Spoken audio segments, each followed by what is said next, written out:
આપણે આગળના વિડીયોની અંદર ધોરણ 6 અંગ્રેજી વિષયની અંદર સિમ્પલ પ્રેઝન્ટ ટેન્સ એટલે કે સાદા વર્તમાનકાળ વિશે શીખ્યા. હવે આજે આપણે આગળનો ટેન્સ એટલે કે બીજો ટોપિક સિમ્પલ પાસ્ટ ટેન્સ એના વિશે શીખીશું.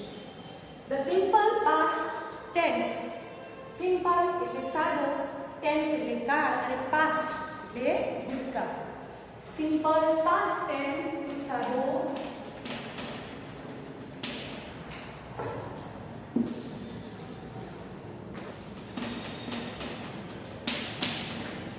સાદો ભૂતકાળ.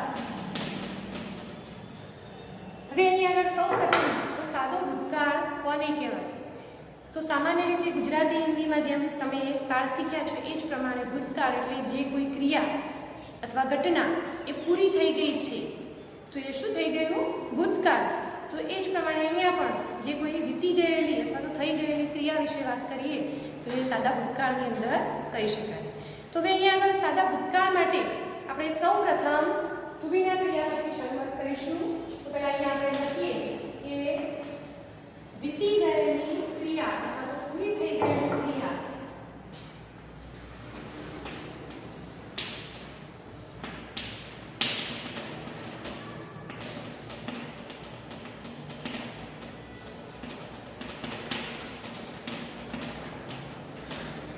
સાદા ભૂતકાળનો ઉપયોગ થાય છે.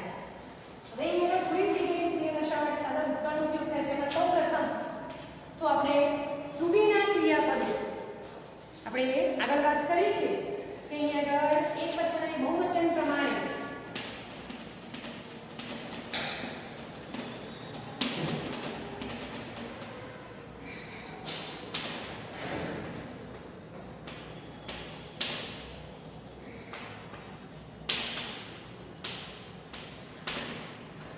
પ્રથમ પુરુષ, બીજો પુરુષ, ત્રીજો પુરુષ.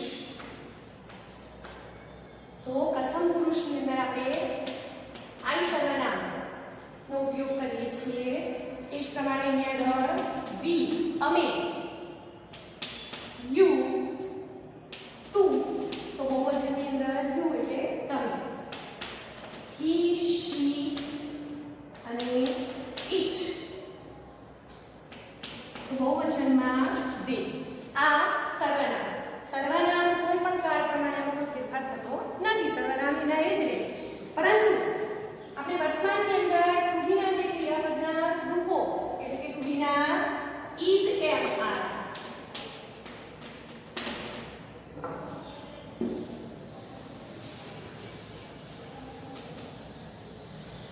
ટુ બીના ભૂતકાળના રૂપો વિશે આપણે વાત કરીએ તો અહીંયા વર્તમાનમાં આઈ સાથે આપણે એમ મૂક્યું હતું. તો અહીંયા ભૂતકાળની અંદર શું મુકાશે? વોઝ.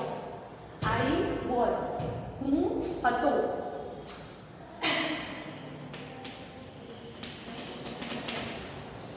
વી સાથે આગળની જગ્યાએ શું મુકાય? વેર. અમે હતા. યુ. તો યુ સાથે આપણે વર્તમાનમાં આર મૂકતા હતા અહીંયા વેર એટલે કે આરનું ભૂતકાળ થાય વેર. તું હતો. યુ બહુવચન છે એટલે બે વ્યક્તિ અથવા વધુ.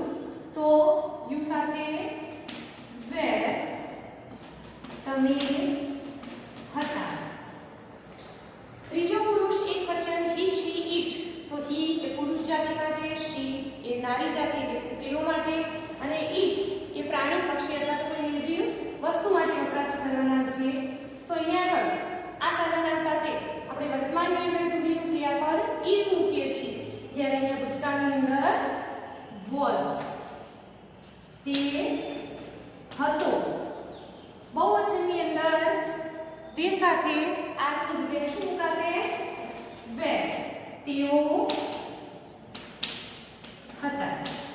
હવે અહીંયા આગળ આ વસ્તુમાં તમે જુઓ કે એમનું ભૂતકાળ શું થયું? વોઝ. વી, યુ અને તે સાથે આપણે વર્તમાનની અંદર આર ક્રિયાપદ ટુ બીનું મૂકતા હતા જે અહીંયા શું થશે? વેર. એટલે અહીંયા આગળ આઈનું ભૂતકાળ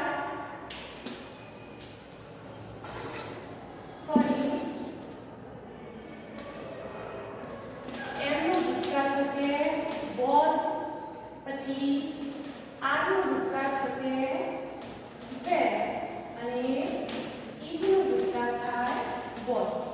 એટલે વર્તમાનમાંથી કોઈ વાક્ય ભૂતકાળમાં ફેરવવું હોય તો તમારે યાદ રાખવાનું કે આનું ભૂતકાળ શું થયું? વોઝ. આરનું વેર અને ઇઝનું વોઝ. આપણે અહીંયા કેટલાક વાક્યો પણ સાથે જોઈએ છીએ. ફરી બરાબર તમારે યાદ રાખવાનું. આઈ સાથે વોઝ, વી, યુ અને ધે એની સાથે વેર, જ્યારે હી, શી અને ઇટ એની સાથે વોઝ. એટલે કે આઈ અને હી, શી સાથે વોઝ વાપરવાનું છે, બાકી સર્વનામ સાથે વેર.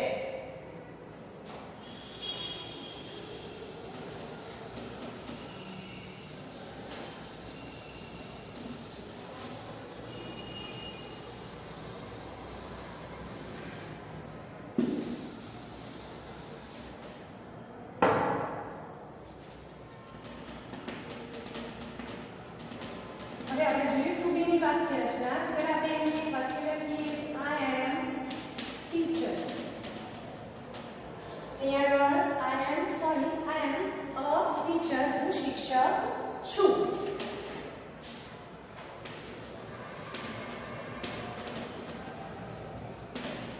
હું શિક્ષક છું એવું આપણે કયા ટેન્સ પ્રમાણે કહીએ? સાદા વર્તમાનકાળ.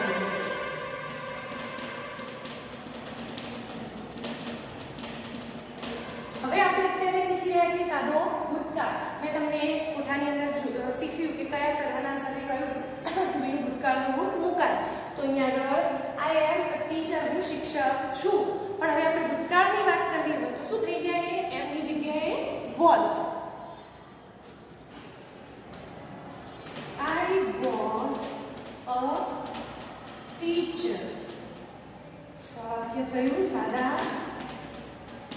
ભૂતકાળનું. હું શિક્ષક હતો.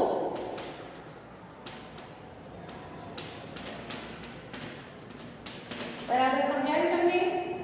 આ પ્રમાણે આપણે કેટલાક બીજા વાક્યો પણ જોઈએ.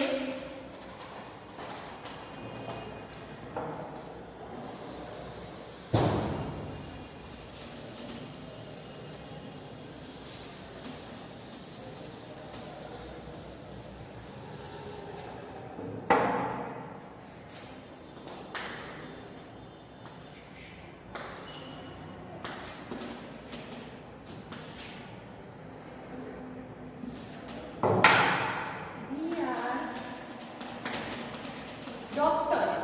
અહીંયા આગળ વી આર ડોક્ટર્સ સાદા વર્તમાનકાળ પ્રમાણે.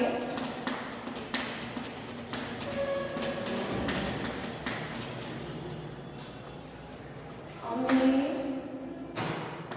ડોક્ટર છીએ, પરંતુ આનું ભૂતકાળ કરીએ છીએ તો અહીંયા આર છે, તેનું ભૂતકાળની અંદર શું થઈ જશે? વેર. વી વેર ડોક્ટર્સ. અમે ડોક્ટર હતા.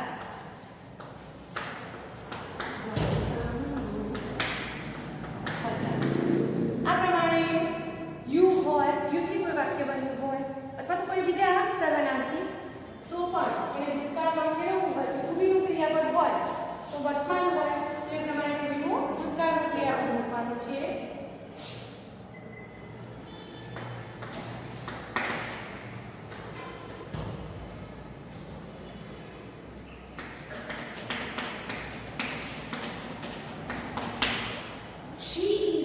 સ્ટુડન્ટ કે વિદ્યાર્થી છે. અહીંયા શી કોઈ છોકરી છે અથવા તો શીની જગ્યાએ આપણે સોના પણ લખી શકીએ. તો હવે અહીંયા સાદા વર્તમાનકાળનું વાક્ય છે કે વિદ્યાર્થીની છે. છોકરી છે કે વિદ્યાર્થીની અને છોકરો હોય તો વિદ્યાર્થી. તો હવે આ વાક્યને આપણે ભૂતકાળમાં ફેરવીએ તો ઇઝની જગ્યાએ શું મુકાશે? Was. She was a student. વિદ્યાર્થીની હતી.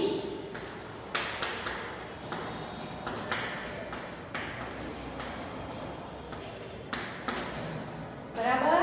આ સાદા વર્તમાનકાળ પ્રમાણે અહીંયા સાદા ભૂતકાળ પ્રમાણે. તો આ રીતે આપણે બંને ટેન્સ સાથે જોઈએ છીએ એટલે તમને વધારે ખ્યાલ આવે કે વર્તમાનનું વાક્ય તો ભૂતકાળમાં શું ફેરફાર થાય? ઇઝ હોય તો વોઝ, આર હોય તો અહીંયા ભૂતકાળમાં કહીએ તો વેર, અને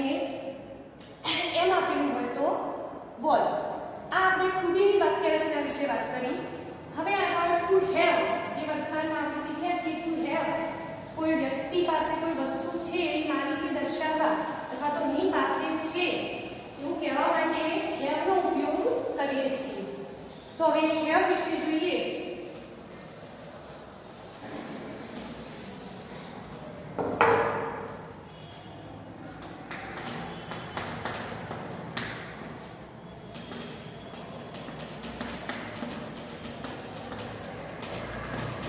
ટુ હેવની વાક્ય રચના. તો અહીંયા આઈ હેવ અ બુક. આપણે વર્તમાનની અંદર શીખ્યા છીએ કે ફક્ત ત્રીજો પુરુષ એકવચનની અંદર જ હેવનું શું થાય છે? હેઝ. એટલે કે સોના, મોના, રામ, પ્રિયા અથવા તો હી, શી, ઇટ હોય તો શું મુકાય? હેઝ. પરંતુ અહીંયા આઈ સર્વનામ પ્રથમ પુરુષ એકવચન આપણે ઉપયોગ કર્યો. તો આઈ હેવ અ બુક. મારી પાસે બુક એટલે કોપી છે. આ વાક્ય કયું? સાદા વર્તમાન કાળ.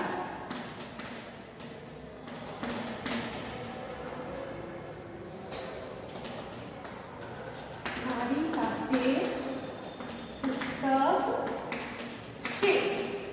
બરાબર. હવે બીજું વાક્ય આપણે આને ભૂતકાળની અંદર ફેરવીએ તો અહીંયા આગળ આઈ જે છે અને આ હેવ, તો હેવનું ભૂતકાળ થાય હેડ. તો આઈ હેડ અ બુક. સાદા ભૂતકાળની અંદર ફેરવતા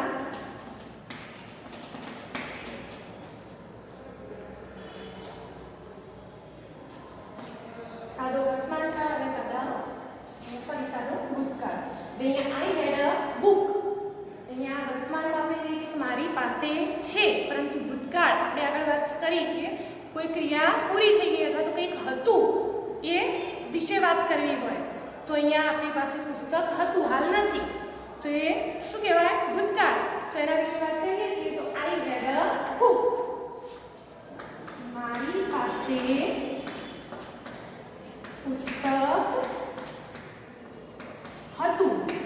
તમારી પાસે પણ આવી રીતે તમે જ્યારે ઘરની અંદર વાતચીત કરતા હો તો એમાં પણ તમે ઘણી બધી વાતો કહી શકો કે મારી પાસે નવી સાયકલ હતી. તમારી સાયકલ 2 વર્ષ પહેલાં કેમ લીધી હોય તો તમે કહી શકો કે મારી પાસે સાયકલ હતી.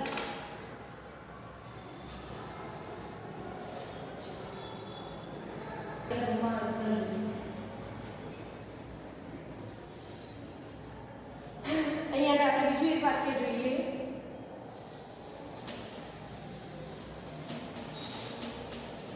ધોરણ 6 અંગ્રેજીની જે ગ્રામર છે એની અંદર પણ તમને ઘણા બધા એક્ઝામ્પલ આપેલા છે. અહીંયા હું મારી રીતે બીજા એક્ઝામ્પલ તમને આપું છું.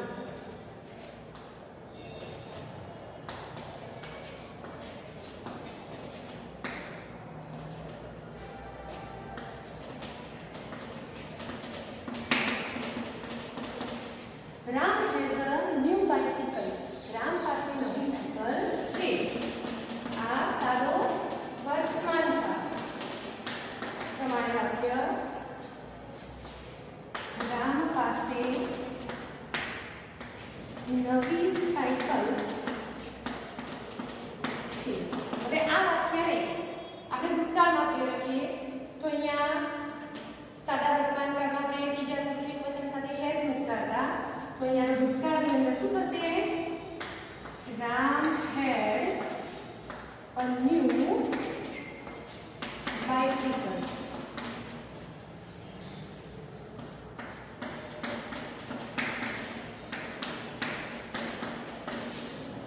રામ પાસે નવી સાયકલ હતી.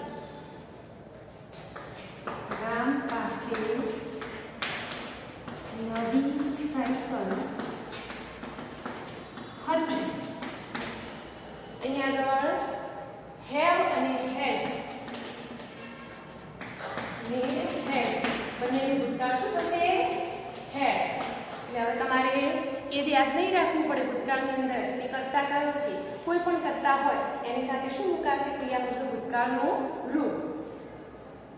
હવે અહીંયા આગળ ક્રિયાપદના ભૂતકાળના રૂપોની અંદર તમારે આપણે ટુ બી અને ટુ હેવના વાત કરી એ સિવાય નિયમિત ક્રિયાપદો તો એની અંદર એ ક્રિયાપદના ભૂતકાળના રૂપો નિયમ પ્રમાણે એની અંદર ફેરફાર થાય છે.